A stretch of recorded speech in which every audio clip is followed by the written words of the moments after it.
विषय गणित में कक्षा 6 की इकाई 1 प्राकृतिक संख्याएं, जिसमें कक्षा 6 का अभ्यास 1A को मैं आज पढ़ा रहा हूं। अभ्यास 1A।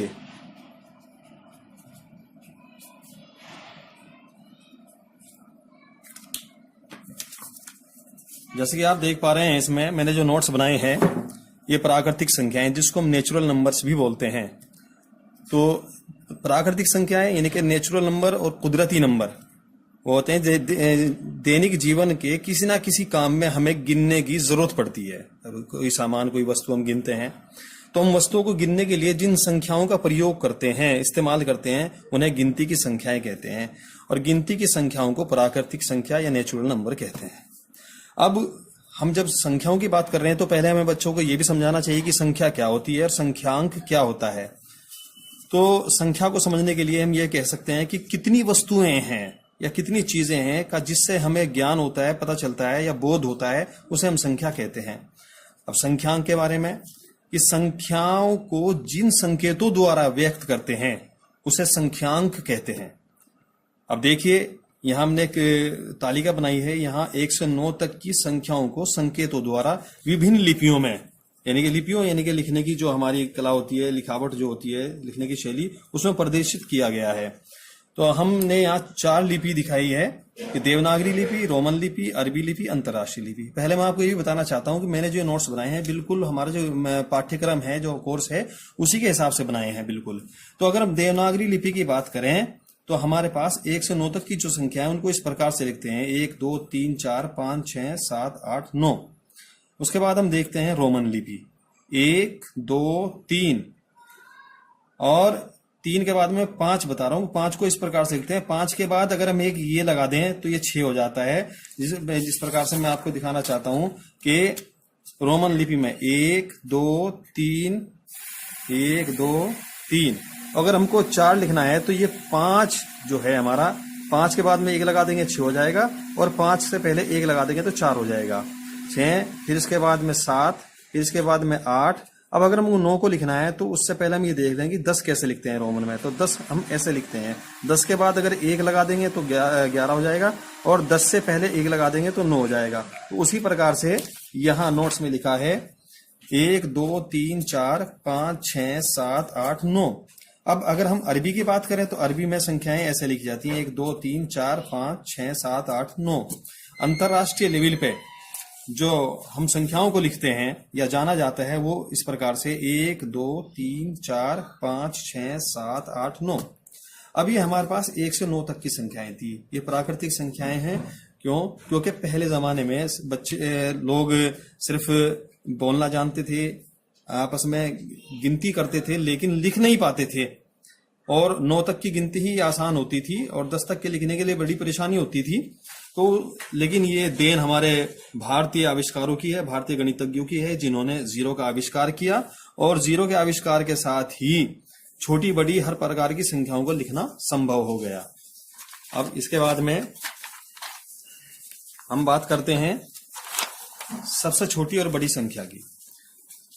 चूंकि प्राकृतिक संख्या में सबसे छोटा अंक 1 है और सबसे बड़ा अंक 9 है, तो हम एक अंक की सबसे छोटी संख्या जो लिखेंगे तो वो 1, और एक अंक की सबसे बड़ी संख्या, क्योंकि 1 से 9 तक लिखने में एक ही अंक का इस्तेमाल हो रहा है, तो सबसे बड़ी संख्या 9 है। तो जैसे मैंने आपको बताया था कि फिर जीरो का आविष्कार हो गया, और 0 1 के बाद लिखने से वो 10 हो गया। लेकिन जैसे हमने 10 लिखा तो संख्या यहाँ पे अंक हो गए 2, 1 और 2। तो इस प्रकार से हम कह सकते हैं कि 2 अंकों की सबसे, अंकों, यहाँ तो 1 अंक था, यहाँ अंक 2 हो गए बहुवचन में, तो 2 अंकों की सबसे छोटी संख्या 10 है। और इसी प्रकार से आगे गिनते रहे हम 100 तक जाने में हमारे 3 अंक हो जाएंगे, लेकिन 100 से पहले हमारे जो सबसे बड़ा अंक है 9 है, यानी कि 2 अंक 9 के हैं। तो इस प्रकार से हम कह सकते हैं 2 अंकों की सबसे बड़ी संख्या 9 यानी कि 99 है। अब अगर उससे बड़ी संख्या 3 अंकों की हमें सबसे छोटी संख्या देखनी हो, तो जैसे हमने 99 में 1 जोड़ दिया तो उसमें 1 जोड़ने से संख्या हो गई 100, लेकिन अंक हो गए 3, 1 2 3। तो इस प्रकार से हम कह सकते हैं कि 3 अंकों की सबसे छोटी संख्या 100 है। और फिर आगे हम गिनने में अगर हम जाते हैं आगे 3 अंकों तक अगर हम बड़ी संख्या देखते हैं तो 3 अंकों तक 999 यानी कि 999 होता है। और 999 में जैसे हम एक और जोड़ देते हैं तो 4 अंक आ जाएंगे। तो इस प्रकार से हम कह सकते हैं कि 3 अंकों की सबसे छोटी संख्या 100 और 3 अंकों की सबसे बड़ी संख्या 999 है। इसी प्रकार से 4 अंकों की संख्या और सबसे छोटी और सबसे बड़ी हम देख सकते हैं, जान सकते हैं। उसी प्रकार से 5 अंकों की संख्या, 6 अंकों की संख्या। तो उसके बाद हम देखते हैं कि कई अंक अगर हम प्रयोग कर रहे हैं तो उसमें सबसे छोटी संख्या और सबसे बड़ी संख्या कैसे लिखी जाती है। तो हम सबसे पहले सबसे छोटी संख्या के बारे में बात करते हैं कि शून्य से सबसे, जब हम बहुत सारी संख्या लिखी होती है तो उसमें हम देखते हैं कि शून्य से बड़ी यानी कि शून्य के छोड़कर शून्यतर संख्या, अन्य सभी संख्याएं जो होती हैं तो वो जो अंक होते हैं उनको बाईं ओर से दाईं ओर आरोही क्रम में यानी कि बढ़ते हुए क्रम में लिखते हैं।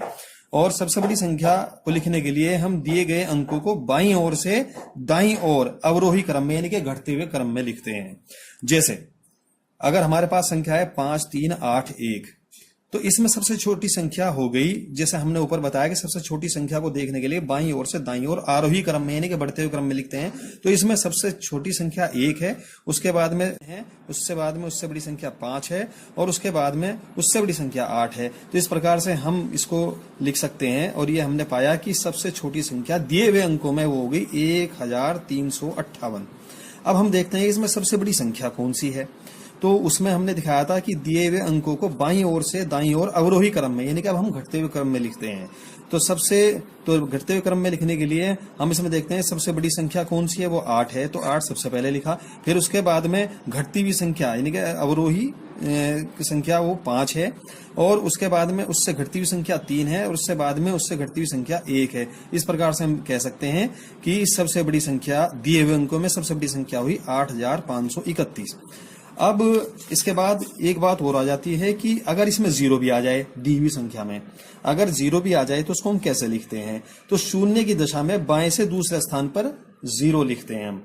तो अब हम देखते हैं कि अगर किसी संख्या में, दी हुई संख्या में जीरो भी है तो उसको हम सबसे छोटी संख्या सबसे बड़ी संख्या कैसे लिखते हैं। तो हमने बताया था कि बाएं ओर से लिखने पर दूसरे स्थान पर जीरो लिखा जाता है। तो यहाँ पे 2050 है। तो इसमें हम सबसे पहले सबसे छोटी संख्या होगी 2 और आरोही क्रम में लिखते हुए बढ़ते हुए क्रम में, लेकिन 5 है और 0 है, लेकिन हमने दूसरे नंबर पे इसको नियम के हिसाब से दूसरे नंबर पे बाएं ओर से हम 0 पहले लिखेंगे। तो हमने 0 लिख दिया, लेकिन एक 0 और है तो उसके बाद में एक 0 और लिख देंगे और उसके बाद में बचा हुआ अंक है 5।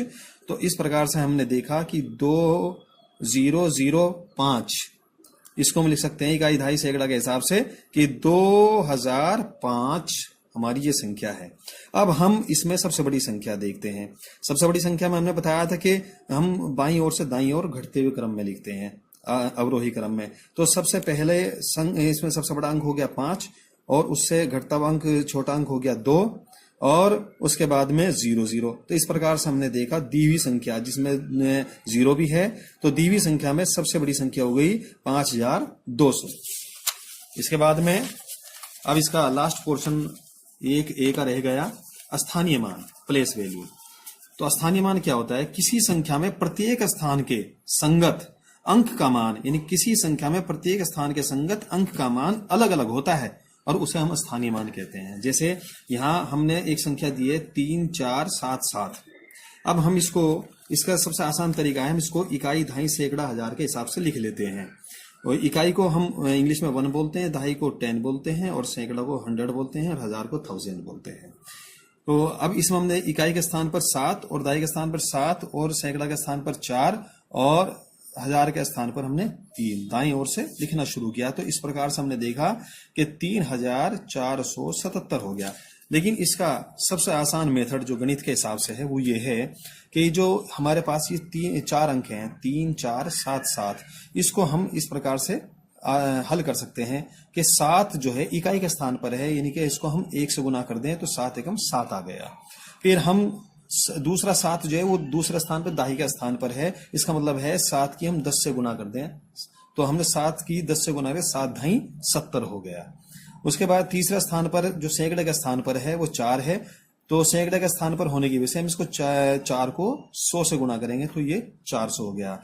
अब लास्ट वाला अंक जो है वो हजार के स्थान पर है, तो इसको हम 3 को, जो लास्ट वाला अंक है 3, इसको हम 1000 से गुणा करते हैं, 3000 हो गया। तो इसको हमने जोड़ा तो वही हमारे पास 3477 हो गया। और एक और इसका आसान तरीका है कि हमारे पास ये 4 संख्याएं हैं, 4 अंक हैं, 3 4 7 7। तो अगर हमको 7 का पता करना है कि 7 का स्थानीय मान क्या है, तो हम 7 को यहां लिख देंगे। 7 को हमने यहां लिख दिया और उसके बाद जितने दाईं ओर अंक हैं इतनी ही 0 लगा देंगे। इसके दाईं ओर अंक है 1, तो हमने 1 0 लगा दी, हो गया 70। अगर हम 4 का मान देखना चाहते हैं स्थानीय क्या है, तो हमने 4 लिख करके यहाँ 4 लिख दिया और 4 के बाद में 2 अंक हैं तो ये 400 हो गया। अब हम 3 का अगर स्थानीय मान देखना चाहते हैं तो 3 के बाद में हमने 3 लिख करके हमने देखा 3 के बाद कितने अंक है दाईं ओर, तो अंक हैं 3, तो हमने 3 0 लगा दिए, 3000 हो गया। और क्योंकि 7 जो है, 7 के बाद कोई अंक नहीं, 7 को हमने ऐसे ही लिख दिया। लेकिन इन सारों में स्थानीय मान जो हम सही तरीके से निकालते हैं गणित के हिसाब से, वो ये तरीका है। तो इस प्रकार से हमने आज जो इकाई ए का अभ्यास 1A सीखा, उसमें हमने सीखा कि प्राकृतिक संख्याएं और संख्यांक और अलग अलग लिपि में हम इनको कैसे लिखते हैं, और बाद में जब 0 आ गया तो उसको हम कैसे लिखते हैं। उसके बाद में हमारे पास हमने फिर सबसे छोटी संख्या और सबसे बड़ी संख्या अंकों के हिसाब से, 1 अंक के हिसाब से, 2 अंक के हिसाब से, 3 अंक के हिसाब से, 4 अंक के हिसाब से हमने लिखनी सीख ली। उसके बाद में अगर कई अंक दिए हुए हों तो उसमें सबसे छोटी संख्या और सबसे बड़ी संख्या, और अंकों के बीच में अगर 0 भी साथ में है तो उसको हम कैसे लिखते हैं, ये हमने सीख लिया। और सबसे बाद में हमने जो लास्ट वाला पोर्शन है इकाई 1 का अभ्यास 1A में स्थानीय मान प्लेस वैल्यू हमने लिखनी सीख ली 2-3 तरीके से। तो इस प्रकार से हमने ये पूरा अभ्यास सीख लिया। इसके बाद में हम अभ्यास 1AB को हल करके उसके नोट्स बना करके आपसे फिर मिलेंगे। तब तक के लिए जय हिंद, शुक्रिया, धन्यवाद।